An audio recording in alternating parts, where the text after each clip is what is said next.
हे भवन माता चिन्मयी मोक्ष स्वरूपा माँ पार्वती, आपकी जय हो। हे वांग्मय स्वरूप महेश्वर,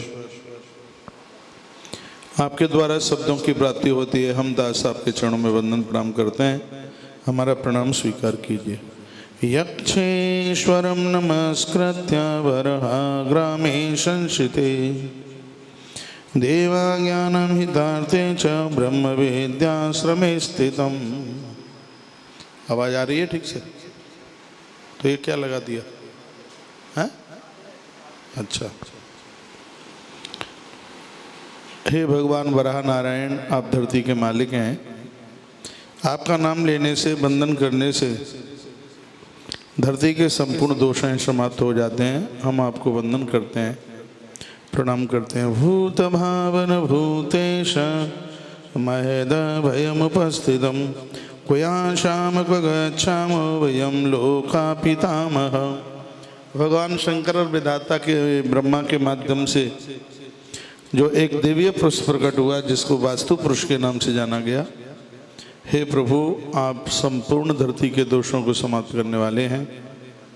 हम आपको वंदन करते हैं, प्रणाम करते हैं। आप हमारा वंदन प्रणाम स्वीकार करें। श्री धाम वृंदावन की इस पवित्र धरती पर अलौकिक आनंद को देने वाला यह दिव्य अनुष्ठान, जिसका आज 163वां दिन, अपने अपने घरों में तुलसी तपोवन यूट्यूब चैनल के माध्यम से और इस रात्रिकालीन इस प्रोग्राम को आप नित्य देखते हैं। नाम तो उसमें वास्तु विज्ञान का है, लेकिन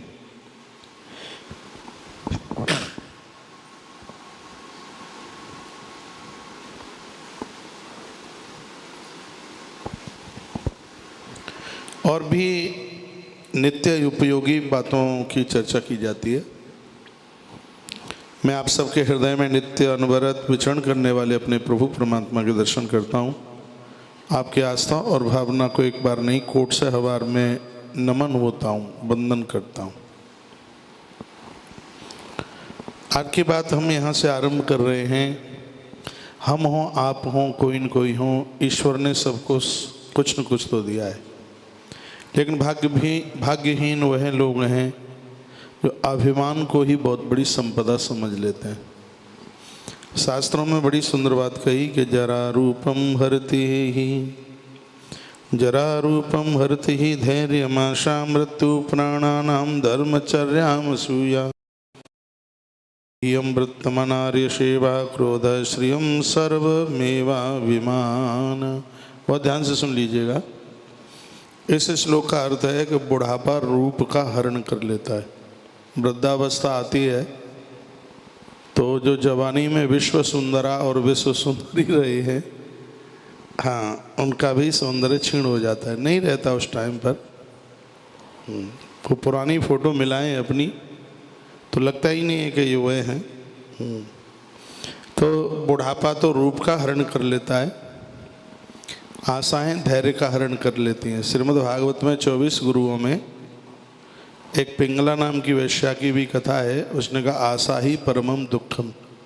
संसार से किसी न किसी प्रकार की आशा रखना, यह भी एक बहुत बड़ा दुख है। आशा धैर्य का हरण कर लेती है, मृत्यु प्राणों का हरण कर लेती है, असूया किसी से जलन, किसी से कुड़ना, ये धर्म आचरण का हरण कर ले, काम लज्जा का हरण, नीच पुरुषों की सेवा, सदाचार का हरण, क्रोध लक्ष्मी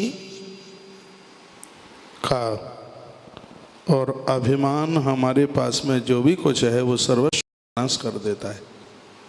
अहंकार इतना खतरनाक है, चाहे वो जाति का हो, रूप का हो, पैसे का हो। तो जिस घर में जितने भी लोग रह रहे हैं, दिक्कत तो तब होती है जब लोग बड़े बुद्धिमान बनते हैं, अपने आप को बड़ा योग्य समझते हैं, तो फिर वो किसी का आदर थोड़ी ही करते हैं। तो वह परिवार ही आनंद के साथ में चलते हैं जिन्हें किसी भी प्रकार का किंचित मात्र भी अभिमान नहीं है।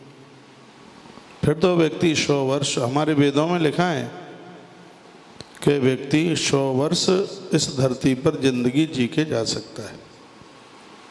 बिल्कुल। तो आज मैं यहाँ से अपनी बात को आरंभ कर रहा हूँ कि अभिमान के साथ जीवन ना जिए।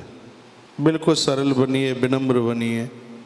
अहंकारी तो कहीं झुकता ही नहीं है। जिस घर में भगवान का मंदिर है, रोज़ फूल चढ़ाते हैं, वंदन करते हैं, प्रणाम करते हैं, भोग लगाते हैं, तो क्या वहाँ कोई वास्तु दोष टिकता होगा? मुझे नहीं लगता, लगता ही नहीं है मुझे कि वहाँ कोई वास्तु दोष रहता होगा। तो घर के सभी लोग विनम्र बने, कलह ना करें, योग्यता का अभिमान ना दिखाएं, संपदा का अभिमान ना दिखाएं, बल का अभिमान ना दिखाएं।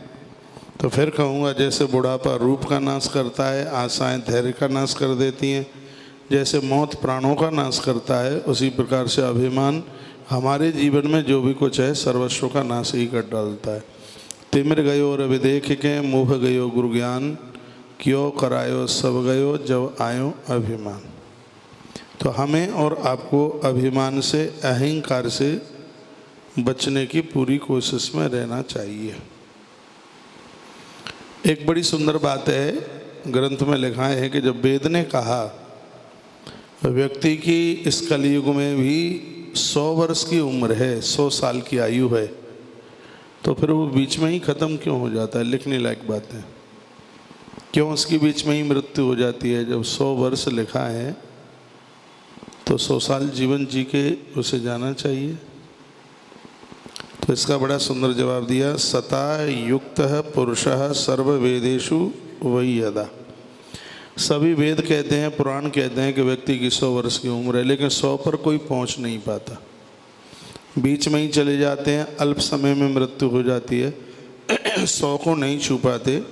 नापनोत्यः चह तद सर्व आयु केने हेतुनः। ग्रंथ में पूछा गया है, साधक ने अपने गुरु को पूछा, शिष्य ने अपने गुरु को पूछा, तो गुरु ने चेले को जवाब दिया। बहुत बड़ी बात है, बहुत सुंदर बात है। अब सुनिए, ये वास्तु का तो बहाना लेकर मैं कुछ बातें विशेष आपके पास तक पहुंचाना चाहता हूँ। हाँ, कुछ दिव्य बातें जो बहुत ही ज़्यादा ये जरूरी हैं। 100 वर्ष की उम्र हमारे वेद में भी, पुराणों में भी, ग्रंथों में भी, और भगवान के यहाँ से भी 100 वर्ष की आयु नियुक्त कर दी गई। व्यक्ति इतना जीवन जी के जाए, लेकिन नापन्योत्य च तदा सर्व आयु के ने ही तो ना, फिर वह 100 वर्ष की उम्र क्यों नहीं जी पाता?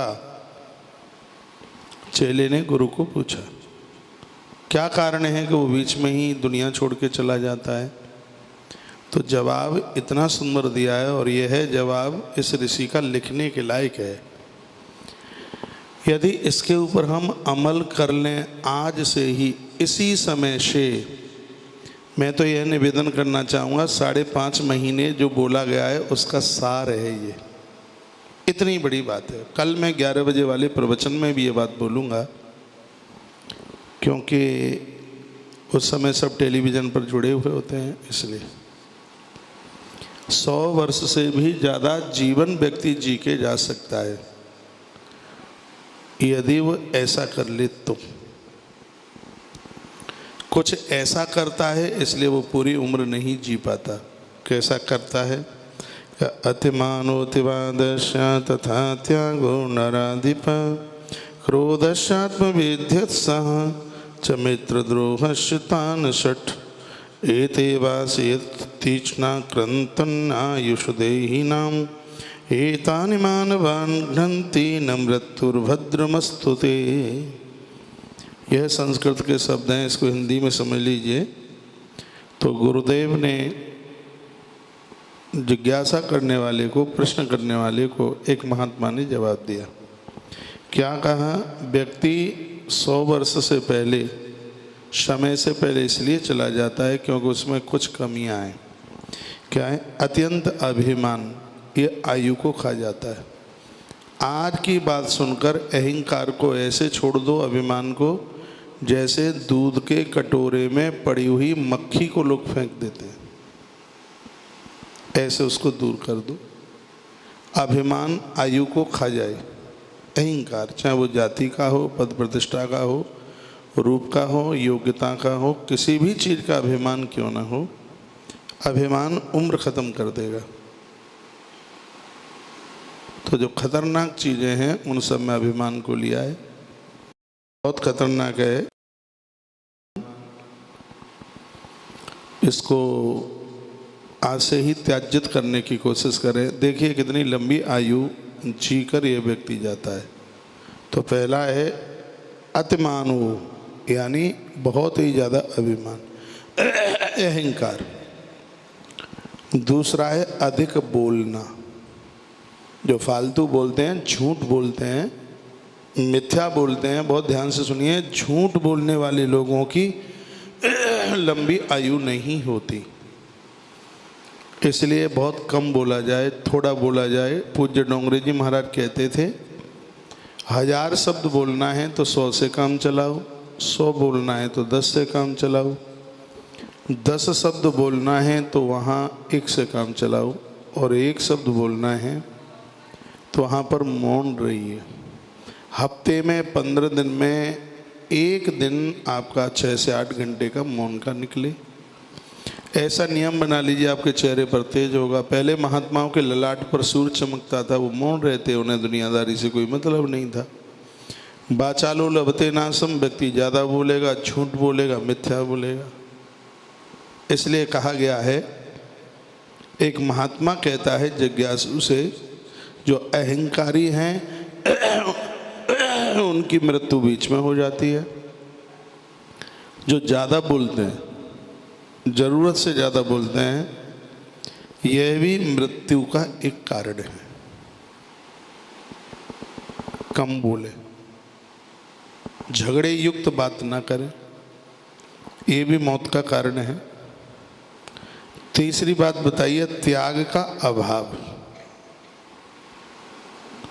त्याग बहुत कठिन काम है, कुछ त्याजित करना, कुछ त्यागना, कुछ छोड़ नहीं पाते हैं। इसलिए वह पूर्ण आयु पर नहीं पहुंच पाते। एक बार ये मैं सब नाम ले दूं, फिर मैं इनका व्याख्यान देखता हूं। त्याग का अभाव। अगला सूत्र है क्रोध। क्रोधी व्यक्ति भी लंबी उम्र नहीं जी पाता, चला जाता है, भटक जाता है। और अगला सूत्र है अपने ही पेट को पालने की चिंता। और प्राय लोगों के मन में यही होता है कैसे भी, और वह बस अपना ही पेट, अपना परिवार, अपने बच्चे, ना बाबूजी से मतलब है, ना देवी देवताओं से मतलब है, बस सिर्फ अपना पेट, अपना पेट, अपने ही पेट पालने की चिंता। यह भी मृत्यु का एक भयंकर कारण है। और है अगला सूत्र है मित्रद्रोह। लोगों को देख करके जलना, कोड़ना, जिनको अपना माना है उन्हीं के साथ गद्दारी करना। ग्रंथ ने कहा ये 6 तीखी तलवार हैं जो कि देहधारियों की आयु को काट डालती हैं। यही मनुष्यों का वध करती हैं, मौत नहीं। क्या बड़ी बात कही है। ये 6 चीज़ें आदमी को मार डालती हैं। अहंकार, अभिमान। कुंभकर्ण को किसने मारा? रावण को किसने मारा? कामात, क्रोधात, लोभात, यही तो मार गए इनको। नहीं तो ये कहाँ मरने वाले थे।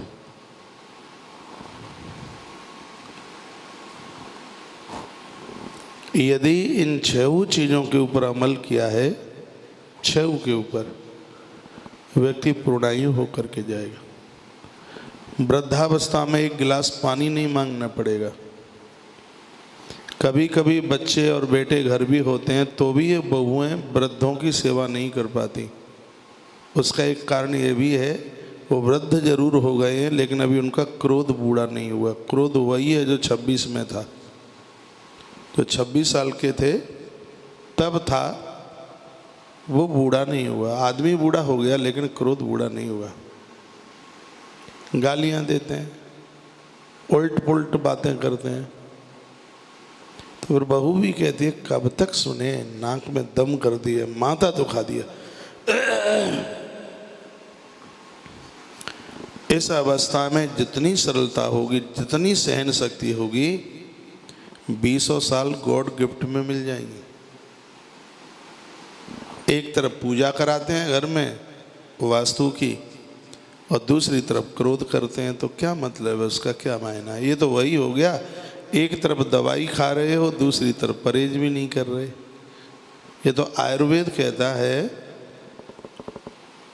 चाहे जितनी बड़ी संजीवनी घोंट कर पी लेना, यदि पाथेय कहते हैं यदि परहेज ना किया जाए तो दवाई अपना असर नहीं दिखाएगी। पूजा कर रहे हैं, पंडित जी महाराज ने बताई है ये करिए ये करिए, सब कर रहे हैं, लेकिन दूसरी तरफ तो क्रोध के मारे आग बबूला हो रहे हैं, इतना झंझावात हो रहा है और जल रहे हैं क्रोध के मारे, थार थार कपकपी लगी है क्रोध में,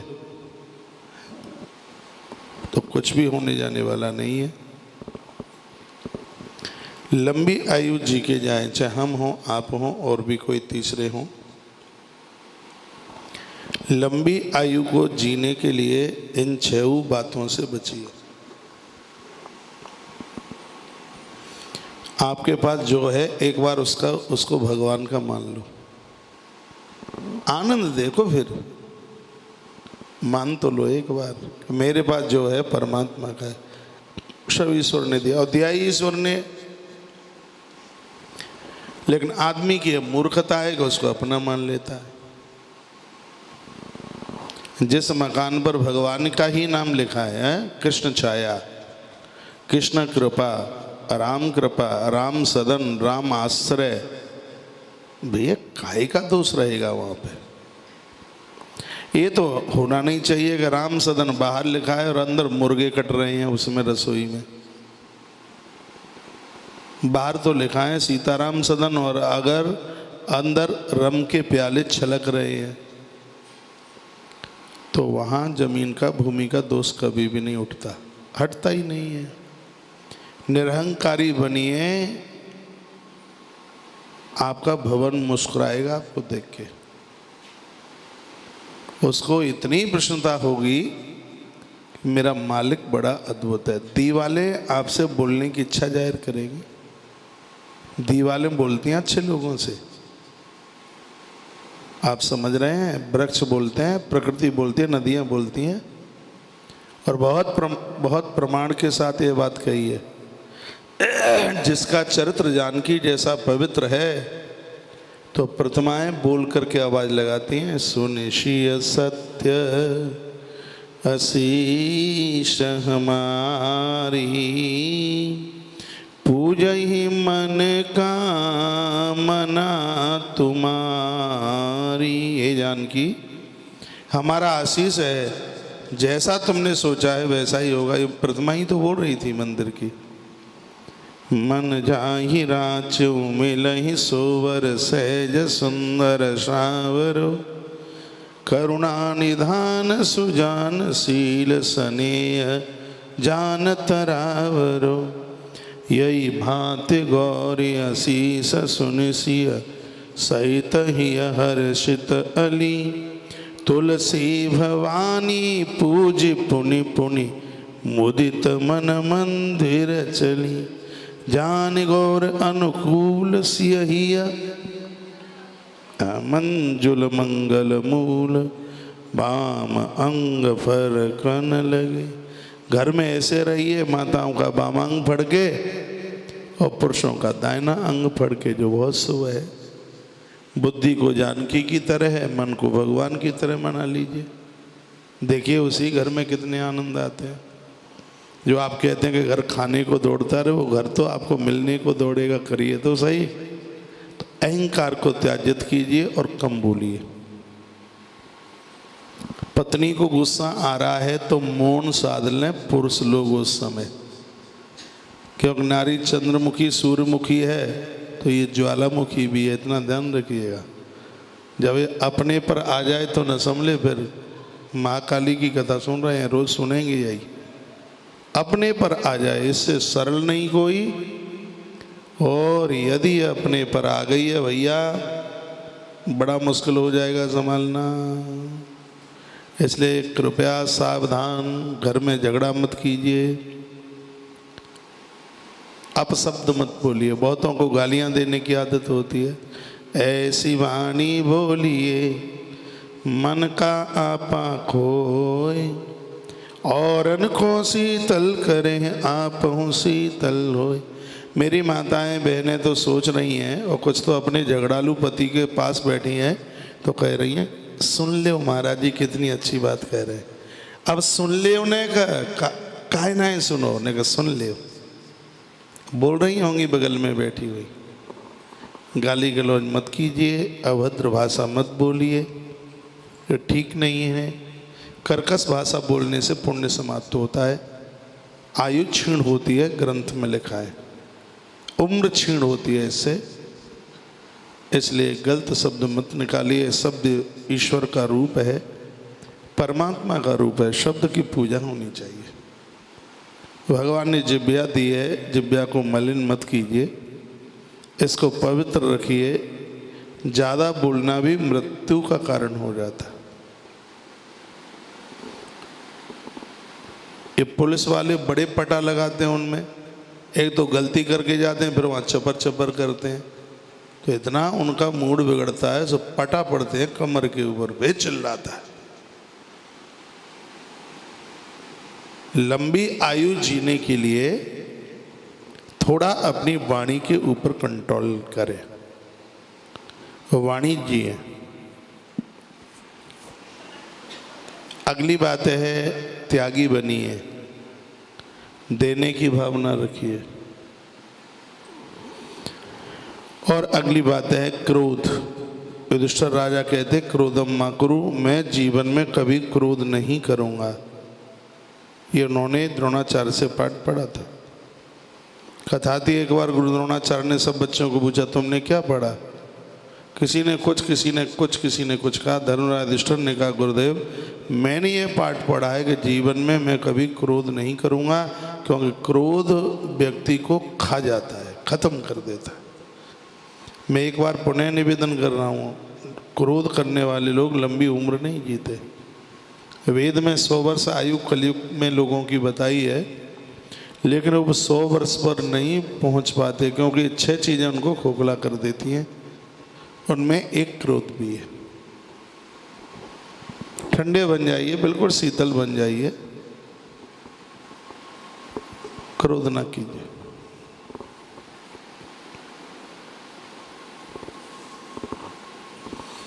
अगली बात कही, अपने ही पेट पालने की जो चिंता है, ये भी ठीक नहीं है। मुर्दे को भी लकड़ी कंडा उपला सब कुछ देता है, उसे आपकी भी फिक्र है। 4 रोटियां हैं। हमारे ग्रंथों में क्या लिखा है? हमारी सनातन संस्कृति ऐसी है, पहले सबको बांटो और जो बच जाए वो आपके लिए। लेकिन होता यह है कि पहले खुद खा लो, जो बच जाए वो बांट दो। ये अपनी संस्कृति नहीं है, औरों की होगी, परदेशियों की होगी, विदेशियों की होगी, अपनी संस्कृति नहीं है। अपने यहाँ तो पहले भोग लगाया जाता है। घर का मालिक है, चाहे जितना भी बड़ा भंडारा हो, वो सबके बाद खाता है। ये अपनी संस्कृति है, ये वो नहीं खाता। पहले जिस वृंदावन में हम आश्रम में अपने विद्यार्थी काल में रहे हैं, वहाँ एक बड़े परिपक्व महात्मा होते थे, आजकल तो वो नहीं है, बहुत अच्छे संत, पूज्य महाराज श्री जी ईश्वरपुरी जी महाराज, अद्भुत महात्मा। जगन्नाथ मंदिर बना है परिक्रमा मार्ग में, स्वयं पुरी की ही प्रतिमाएं यहाँ स्थापित हैं। हम लोगों का विद्यार्थी काल वहाँ निकला है। गौ से भागवती है, संत से भागवती है। महाराज जी ज़्यादातर ऐसे लंदन रहा करते थे। समय आया हुआ है, नहीं रहे। एक बार जयकारा लगा, बोल बांके बिहारी लाल की, हनुमान जी महाराज की जय जय जय जय जय जय। वो बड़ा अच्छा प्रवचन करते थे, बड़ी अच्छी बात कहते थे। वो कहते थे देखो तुम खाने के लिए नहीं आए, तुम इस धरती पर खिलाने के लिए आए हो। अपनी चिंता मत करो, औरों की चिंता करो। उस महापुरुष की मैं बात कर रहा हूँ जिसने अपने संपूर्ण जीवन काल में जब तक आश्रम में पूरी पंगत नहीं हो गई उससे पहले कभी जीवन में भोजन नहीं किया। जब सब खा पी लेते थे उसके बाद वो साधारण तरीके से 2 फुलके दाल सब्जी के साथ में बस वह लेना, ये उनकी खुराक थी। क्या निवेदन सुंदर किया गया है। अपने पेट की चिंता करने वाले निशाचर वृत्ति के लोग होते हैं, दूसरों की चिंता करने वाले, दूसरों के पेट की चिंता करने वाले लोग देव प्रवृत्ति के होते हैं। तो हम और आप लोग तो देव प्रवृत्ति वाले बने। अपने लिए भी क्या चिंता करनी है। तुम दूसरों की चिंता करोगे तब तुम्हारी चिंता भगवान करेगा, जगन्नाथ करेगा। तुम करो दूसरों की चिंता, तुम्हें खुद की चिंता करनी ही नहीं पड़ेगी, तुम दूसरों की चिंता कीजिए। भगवान बांके बिहारी जो भी आपके इष्ट हैं, परमात्मा हैं, वह आपकी चिंता करेंगे। एक बार उनके बन तो जाइए, तुम करो तो सही दूसरों की चिंता, देखो कैसे तुम्हारी चिंता करते हैं। और जिस दिन उसने तुम्हारी चिंता करना शुरू कर दिया, दुनिया की कोई ताकत ऐसी नहीं है जो तुम्हें निगल ले, कोई नहीं मार सकता। महाभारत में कथा आती है, पितामह भीष्म ने प्रतिज्ञा कर डाली, कल का निर्णायक युद्ध होगा, या हम रहेंगे या पांडव। निर्णायक युद्ध। रात का शंख बजने से पहले भीष्म ने उस समय बात कह दी, जिस समय वो दुर्योधन कह रहा था पितामह मेरे पास रहकर तुम नमक हरामी कर रहे हो। बात चुप गई और उन्होंने ये प्रतिज्ञा कर डाली। सब अपने अपने डेरों में पहुंचे, अर्जुन भी पहुंचे। अर्जुन ने आज भोजन खूब किया, मन भर के किया, और रजाई लेकर के सो गया। गैन का महीना था, ठंड पड़ती है उत्तर भारत में, आज जल्दी रजाई लेके सोए।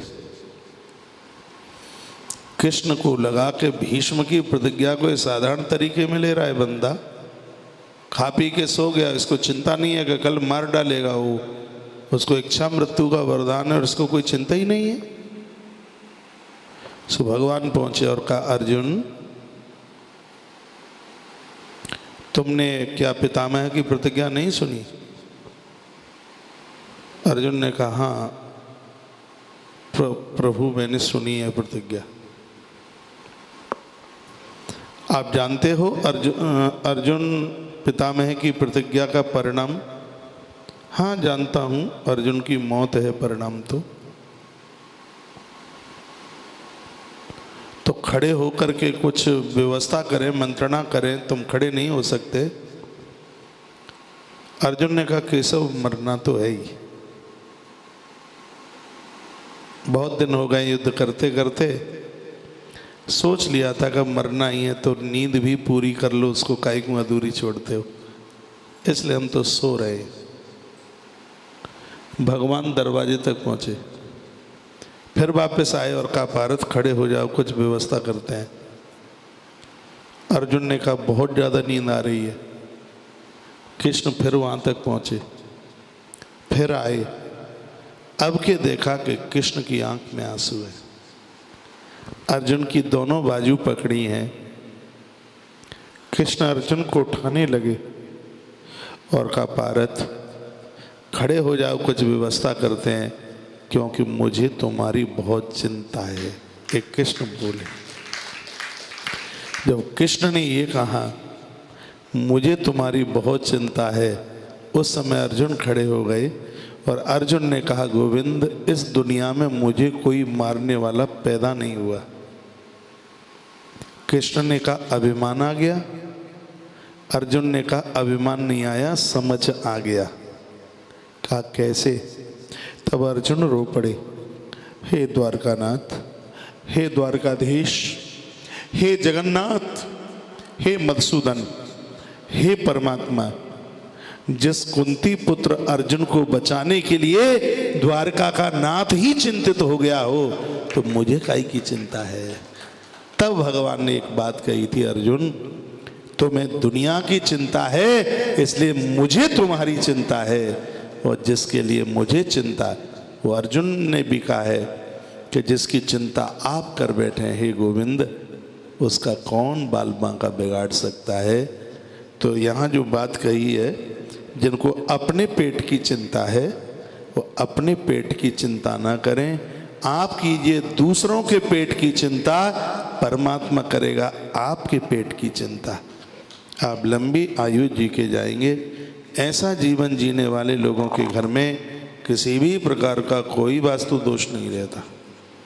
उस घर में दैत्य प्रवृत्ति नहीं, उस घर में तो स्वयं देवता आकर के वास करते हैं।